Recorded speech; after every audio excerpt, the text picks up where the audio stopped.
Dje kanë bërë shkelje kushtetuese. Ka është një ngjarje shumë e rrezikshme, edhe vërtet ju bëj thirrje që të ndalen, mos vazhdojnë në këtë drejtim.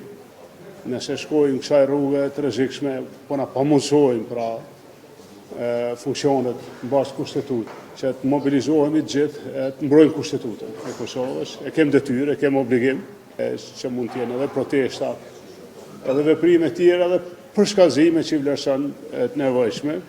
Është situatë ndryshe nga të gjitha zhvillimet që kem pa në Kosovë pas pavarësisë, ata që ushtojnë funksione shtetërore, kryeministri, kryetarja e parlamentit edhe ushtruesit e tyre e presidentit, dje kanë bërë shkelje kushtetuese.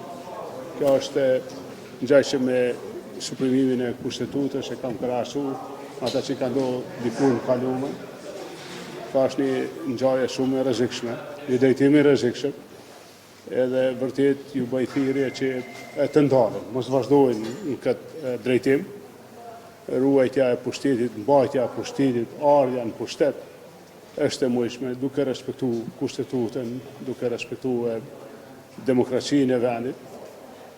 Nëse shkojnë kësaj rrugë të rrezikshme, po na pamundësojnë pra funksionet në bazë kustetutës, edhe nuk na lënë rrugë tjetër përpas që të drejtohemi qytetarëve, sovranit, që të mobilizohemi të gjithë, të mbrojmë kushtetutën e Kosovës. E kem detyrë, e kem obligim.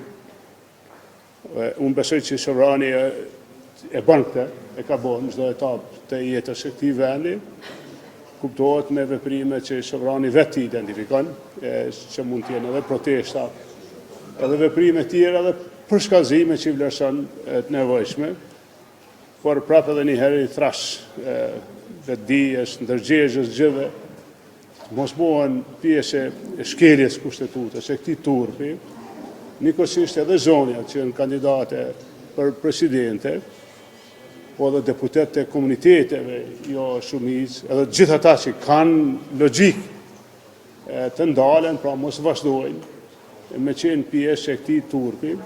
Kushdo që bëhet pjesë e veprimeve që me u shkel kushtetuta e vendit në këtë mënyrë, pra me u qenu rendi kushtetues, i mbulon turpi. Do t'i mbulon turpi për jetë, pra s'ka lidhje kush janë, çka kanë bërë deri në këtë moment, por nëse bëhen pjesë e dhunimit të kustetutës, e kësaj qire të tillë të rrezikshme, kuptohet që pasojat do të jenë përjetshme për gjithë ata që bëhen pjesë. Ju faleminderit media.